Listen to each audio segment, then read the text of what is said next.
Hello बच्चों, let's read this question. The question says, using the Fresnel equations, find the reflection coefficient of natural light falling normally on the surface of glass. इस question के लिए की concept है Fresnel equation. Fresnel equation हमें बताता है the ratio of reflected wave का electric field to incident wave का इलेक्ट्रिक फील्ड एंड ये हमें ये भी बताता है the ratio of transmitted wave का electric field upon incident wave का इलेक्ट्रिक फील्ड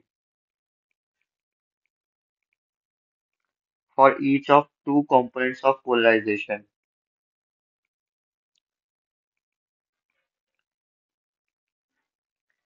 सो इस क्वेश्चन में हमें फाइंड करना है reflection coefficient of natural light जो फॉल करना है normally on a surface of glass. सो हम नेचुरल लाइट को दो component with intensity I parallel जो कि होगा equal to half I nought and ये इक्वल टू है आई परपेंडिकुलर में, जिसमें पैरेलल वाला has its electric vector oscillating parallel to the plane of incidence and जो perpendicular वाला है has same perpendicular component to it. So Fresnel equation से for normal incidence हम कह सकते हैं कि I dash perpendicular by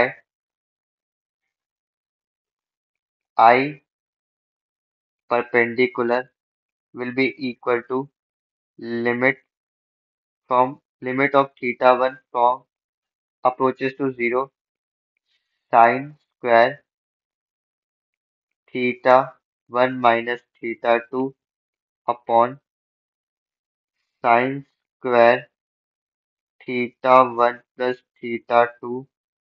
सो इसको सॉल्व करेंगे तो limit of theta approaches to zero theta 1 approaches to zero, तो इसको लिख सकते हैं theta 1 minus theta 2 upon theta 1 plus theta 2 whole square.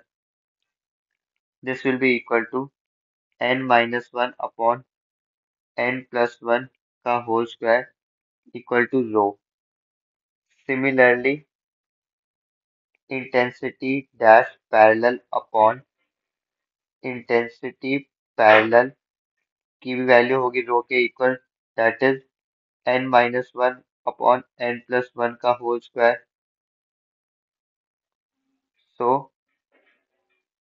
i dash upon i भी इक्वल टू होगा रो के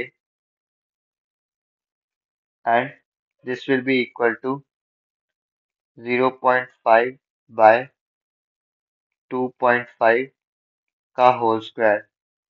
क्योंकि सरफेस ऑफ ग्लास है तो इसका रिफ्रैक्टिव इंडेक्स इक्वल टू होता है 1.5 के। सो this will be equal to 1 by 25 equal to 0.04। So इस क्वेश्चन में जिसमें हमसे पूछ रहा है कि reflection coefficient of natural light जो कि फॉल कर रहा है normally on surface of glass, so reflection coefficient है 0.04 through Fresnel equation. Hope you understood.